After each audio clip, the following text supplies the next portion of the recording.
President Zelenskyy is preparing to travel to London for a summit of European leaders on Sunday after he clashed with President Trump and Vice President J.D. Vance in an extraordinary shouting match on a visit to the Oval Office. President Trump accused the Ukrainian leader of gambling with World War III and of not being grateful for the support of the US. President Zelenskyy made it clear there should be no compromises with President Putin.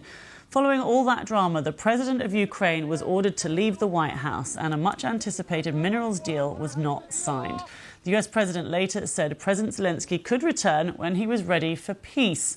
Our North America editor Sarah Smith has this report.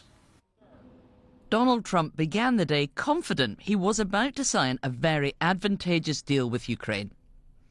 These kind of events are all very carefully planned and they usually do stick to the script. You sit down in the Oval Office with all of the accompanying press, where the conversation starts with pleasantries, sometimes even a little joke. And I do like your clothing, though. Yeah, really? There are obvious tensions. President Zelenskyy wants security guarantees from America that Donald Trump says are not on offer.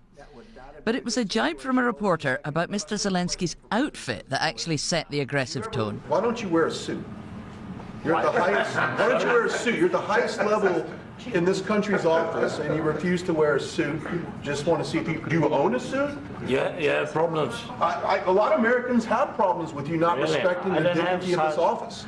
I will wear a costume after this war will finish. Okay. Yes. He was accused of being disrespectful in his dress and in his attitude, for refusing to agree to what Donald Trump thinks a peace deal in Ukraine should look like, for explaining his fears for his country. And do you think that it's respectful to come to the Oval Office of the United States of America and attack the administration that is trying to prevent the destruction of your country?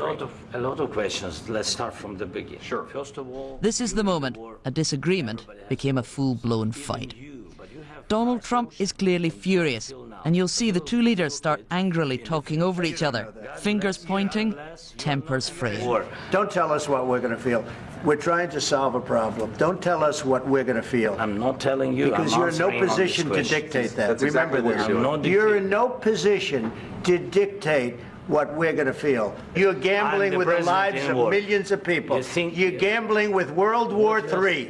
You're gambling with World War III. If you didn't have our military equipment, this war would have been over in 2 weeks. In 3 days, I heard it from Putin. In 3 days. This is something maybe new. Less. In 2 weeks, of course, yes. It's going to be a very hard thing to do business like this. They obviously cannot agree on a ceasefire like this, with Donald Trump as angry as he has ever appeared in public.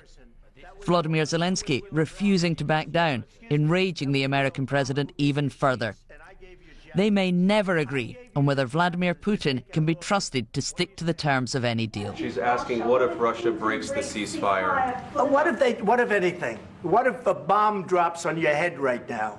Okay? What if they broke it?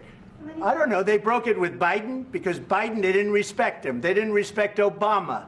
They respect me. You're either going to make a deal or we're out. And if we're out, you'll fight it out.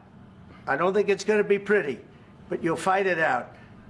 But you don't have the cards. But once we sign that deal, you're in a much better position. But you're not acting at all thankful. And that's not a nice thing. I'll be honest, that's not a nice thing. All right, I think we've seen enough. What do you think? Huh? This is going to be great television, I will say that. They were then meant to sit down and enjoy a working lunch before signing a deal that had already been agreed to allow American access to critical mineral mining in Ukraine. Instead, President Zelenskyy was instructed to leave the White House. Donald Trump posted on social media, "I've determined that President Zelenskyy is not ready for peace if America's involved, because he feels our involvement gives him a big advantage in negotiations." He disrespected the United States of America in its cherished Oval Office. He can come back when he's ready for peace. As he got ready to leave, the cameras lined up, ready to catch Mr. Zelenskyy being expelled from the White House. He knows he needs American backing to fight the war. He needs American support to get what he wants in any peace deal. Right now, he's made an enemy of the one man he really needs as an ally. Sarah Smith, BBC News, Washington. So how has this exchange been viewed in Kyiv? Here's the take of our Ukraine correspondent, James Waterhouse. This leaves Ukraine having to fight on. There is no respite from the day-to-day full-scale invasion it continues to combat. If you look at Donald Trump, perhaps suggesting the door is still open, perhaps if you look at President Zelensky still thanking America after that extraordinary exchange, perhaps there is still some collaborating to be done down the line. But it increasingly feels like this was less to do with a mineral deal. For President Zelensky, this was about trying to entice America into a deeper level of cooperation. And clearly, this proposal, this contract, wasn't as enticing for Kyiv as perhaps the White House was suggesting. We thought that America had dropped its demand for $500 billion worth of natural minerals. And we thought that perhaps, ahead of President Zelensky's departure from here, that maybe America was going to, in turn, provide the security guarantees, the military promises it wants to prop up any ceasefire in the future. Because what Ukraine and Europe agree on is that they still need America to be there in case this war was to reignite. But at the moment, it seems you have a White House refusing to commit to that, despite lengthy diplomatic efforts over the course of this week. And you saw a President Zelensky there seemingly having to stand his ground. I mean, the people you speak to here in Kyiv, we spoke to a couple last night, they were pleased. They thought President Zelensky had no choice. There are some MPs who felt he could have been a bit more tactile in the face of a verbal attack by the President and Vice President of the United States. But broadly speaking, there's a rule in Ukraine, there's a pattern. Whenever the country is under threat, be it from the invasion or whether it's President Zelensky himself, it fuels a political unity where you'll have his most fierce political rivals.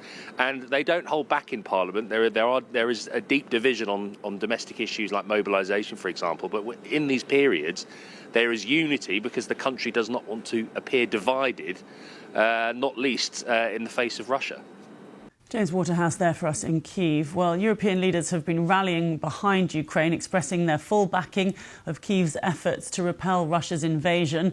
The British Prime Minister Sir Keir Starmer, fresh off his own visit to the White House, spoke to both President Trump and President Zelensky. A spokesperson said Sir Keir retains unwavering support for Ukraine and is doing all he can to find a path forward to a lasting peace based on sovereignty and security for Ukraine, adding that the Prime Minister looks forward to hosting an international leaders summit on Sunday, including President Zelensky. A string of other US allies, including France, Germany and Poland, also issued statements of support.